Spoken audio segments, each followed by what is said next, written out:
Well, let's start pulling some ideas together. One of the things that I have done, my specialty is in modern theology. So I spent a lot of time doing work in the 19th century, particularly the 19th century work of a guy by the name of John Henry Newman. But modern Christianity, stuff from the Reformation to the present, is sort of my bag. Before that, I did work in seminary and spent a lot of time dealing with the Bible, and particularly how we go about interpreting the Bible, the science called hermeneutics. How do you go from an ancient piece of literature not only to understanding what that ancient piece of literature says, but understanding what it means. And that puts me square on and quite interested in this intersection between religion and narrative, or religion and story. So let's talk just a moment or two.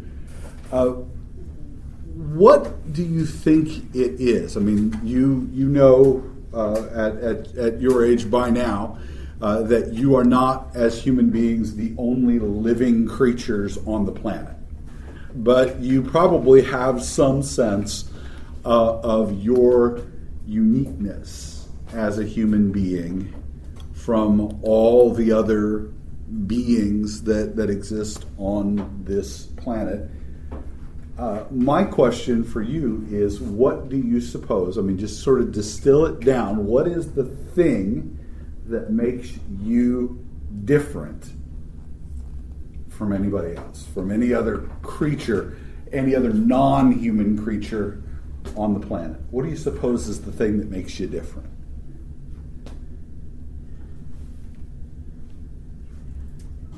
Theoretically, a soul.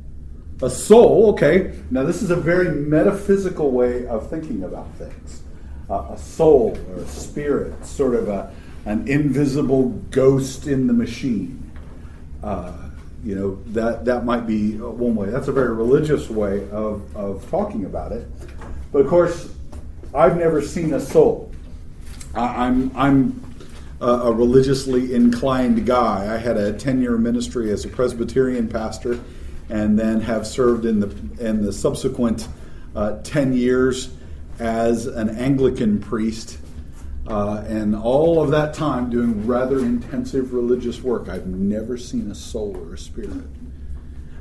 So I think that's a good answer. It's a good religious answer. But let's get a little more universal. How would you explain this to a non-Christian or a non-religiously inclined person? What is it that makes you different than the beasts? Like the ability to perceive, or the ability to make decisions. Like in my philosophy class, his name is Barkley. I don't know his first name, but he says it's the perceive, which means to be is to perceive. And I guess our perception of the world is how it's something that separates us from animals to create who we are, because animals just are automated, I guess you could say. They live to live, they live to eat, they live to reproduce, but we live to make decisions. We find the arts and stuff like that. So we find our own value and perception of the world. Okay, you're getting at something. Now, of course, perception, depending on how you interpret or say what is perception. Perception is simply to see or to hear or to sense or to taste or to feel something and to recognize that it's something. And so in that sense, animals do perceive. But there is a moment of, I think you're grabbing at, sort of rationality, self-consciousness, something outside yourself. That's not a bad answer. I tend to disagree with most of the fact that humans are a special species. We have, as humans, we haven't really evolved to do anything. Our bodies are weak self-defense wise. We die of most any injuries. I mean, there's several animals that have extremely strong evolution, self-protection. I mean, elephants remember where if their child dies, they remember it 10 years later, the exact spot that the body lays. Right. Killer whales all over the world have developed a different way of hunting their prey. Ones in the Antarctic hunt differently than the ones that are on near the coast of Australia. Yep. And they have just completely adapted to their self. I mean, humans in reality, the only thing we've done is create art and destroy the planet. And Yep. I'm not a fan of the human society. We've Yeah. destroyed our planet. We have no recollection. We've caused multiple species to be extinct, which is something that only humans have done. Yep. Nothing else has drove something else to be extinct. And animals have a consciousness feeling to them. I mean, can't say they don't have emotions, because you look at a dog who's been abused. If you raise your hand to him, it's instantly going to flinch, Right. because it's been under so much constant pressure of that it's like, oh God, I'm going to get struck again. Yep. And then you have, like, as I was saying with the elephants, just humans don't know that. Yep. I mean, there's no way to say, like, if, for example, let's use war as an example. If you're with your brother out in war and you see him die, you can't say 10 years later the exact spot. Yeah. But an elephant can. Yep. An elephant will know that exact spot. And elephants can die of heartbreak. They can die of sadness. And many other creatures can die of physically being alone. Yeah. Because they get they get depressed and they just refuse to eat, and eventually they'll starve themselves to death. Yep. So this is, and thank you. I mean, that's a really important affirmation, and in a funny sort of way, it's a materialist answer. I mean, it's something that you would hear Sam Harris or Dawkins or Christopher Hitchens say. You know, this is a kind of a standard, you know, and an important atheist sort of reflection about our inflated ego as beings, that we're unique, that we're somehow, you know, on a different plane than other beings on our own. Now, what I'll argue is that it is a tacit illustration of what I think might be the real difference. Any other votes? You want to hear my thinking?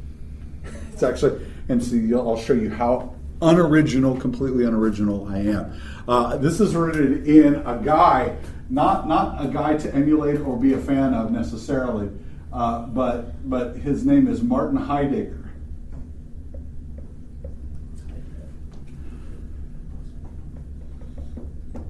Heidegger was a German philosopher in the mid part to the latter part of the 20th century.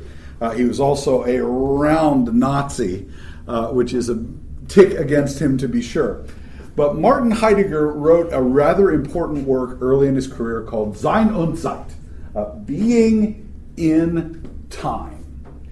And he said there that something that I think probably is true, that human beings are unique, not in that we experience death, not in that we perhaps mourn death, or the absence that finitude and death makes, but that we are seemingly unique among the species of Earth, in that we are aware not only that people have died, but that we ourselves will die. That death and the experience of our mortality is something that seems rather unique. Whether it's unique or not is not particularly relevant. It's simply to recognize that it's undeniably true about us as human beings. You have an expiration date. You know, just like the milk container that my daughter's I've got an 11-year-old, who's always very anxious that if it's one day past the date of the expiration, and I have to tell her, Abigail, it's a sell-by date, not a drink-by date. If it's not smelling funky, it's safe, even if it's a day or two past. But in the same way that she's angst-ridden about the expiration date in the refrigerator, she is also angst-ridden about her own expiration date. That's what Heidegger would say. Because we are aware of this end point of life, that makes time important. You know, why do you care? For that matter, why the hell do I care that you were here at 1 instead of 5 o'clock at night? You know, if none of us had an expiration date, we could take 5 hours to say hello to one another. But because you know that at some point in your life, I got a Facebook text from a friend of mine that I graduated high school with, that his dad was killed in a car wreck yesterday. And Vaughn's dad and my mother dated in high school. So now people that are dying, you know, are people my parents' age, you know, people that I know. Well, if we didn't have an expiration date, you know, we wouldn't get anxious about that. It wouldn't feel like a taste of mortality. You know, we could take forever to say hello to one another, take hello. But because we're going to be in the grave one day, we wear watches and we glance at our cell phones, and we get anxious because we got stuff to do, right?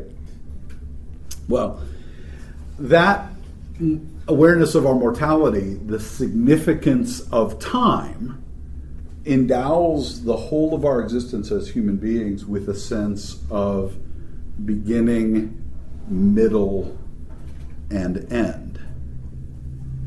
And you can begin from that recognition to begin to see that the entire of our self-perception that we're clothed with, the entirety of our human being, is dominated by a story. So think about it for a minute. You know, you're going to bug out of here in a little while, and you're going to, you know, get something to eat maybe, but some of you got stuff to do tonight. You're going to go clubbing, you're going to go dancing, you're going to a foam party, you're going to go drop acid and be hippies. Whatever you're going to do, you're going to leave this place and you got stuff to do. Who's got a date tonight? I got a date tonight. I got a wife. But you know, you got stuff, you know, and those of you who don't have dates, sorry. But how do you go and find a date? Well, you go out to the club, you get yourself a drink, and you see somebody across the bar, and it's like the sea parts, and you're, oh, I got to get to know this person. How do you get to know them? Well, how do I know you? How do you get to know me? First of all, you start with a name. And from the moment that you hear someone's name, you're connecting to their story. You know, you hear my name. My first name's Michael. You have some sense that my parents might have been Christian to name them after a saint, and probably Catholic, because Protestants, you know, were twitchy for a long time about naming their children after angels and saints. You'll hear my last name and know that, you know, I've got some German heritage in me. You'll hear me talk about my Grandma Mary, and you'll figure out that I've got some Irish heritage. You know from the sound of my voice and the way I tell my story that I'm obviously not from around these parts. All of a sudden you start to connect. And as you get better acquainted with somebody, know one another better, you begin to share deeper and deeper and more intimate stories. You know, lots of people know my name. Few people know where I come from. Fewer people, you know details about my education or the names of my kids, and fewer people know who I've slept with. right? And you really know that when you're starting to get into a really serious relationship,